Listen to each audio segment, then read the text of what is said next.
AIRE on loodud Eesti tööstusettevõtete konkurentsivõime tõstmiseks. Siit leiab nii inspiratsiooni kui praktilisi ülikoolides sündinud teadmisi, kuidas testida ja rakendada tehisintellekti ning robootikalahendusi oma ettevõttes.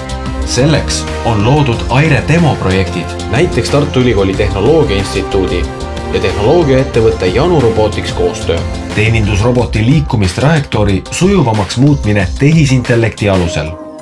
Unikaalseks teeb antud projekti eeskätt kasutusvaldkond, teenindussfäär, kus robot ja inimene on samas ruumis ja võivad füüsiliselt kokku puutuda. Teine unikaalsus on visuaalse poole olulisus. Toode peab olema ka ilus. Janu on teenindusrobot, mis on kompaktne, mobiilne ja kiire. Disaini ja funktsionaalsuse sümbioos. Just tänu sellele ma julgen öelda, et oleme täna maailmas number 1 teenindusrobootika lahendus. Teiseks on maailmas täna suur kriis teenindustööjõuga.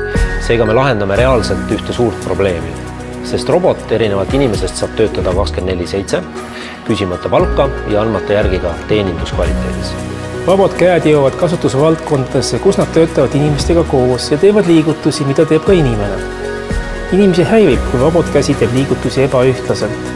Väljakutse ongi panna koostöörobot liikuma ühtlaselt, nii-öelda inimlikult kogu oma liigutuse jooksul. Hetkel pole see võimalik, sest me ei suuda kogu teekonda reaalajas ette planeerida ja me ehitame teekonna üles lõikudest. Lõikude silumisega me hetkel tegelemegi.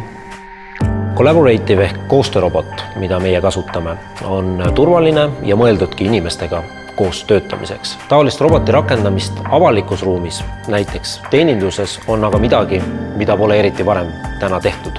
Turg on hetkel üsna tühi ja võimalusi on palju ja siin on ülikool väga hea partner, kuna neil on teadmisi, huvi ja tööjõudu ning mõistlike kokkulepetega saavad asjad üsna kiiresti tehtud.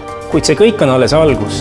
Kasutust leiab see kindlasti teenindussfääris, olukordades, kus koostöörobot peab koos inimesega midagi tegema või inimese jaoks midagi tegema.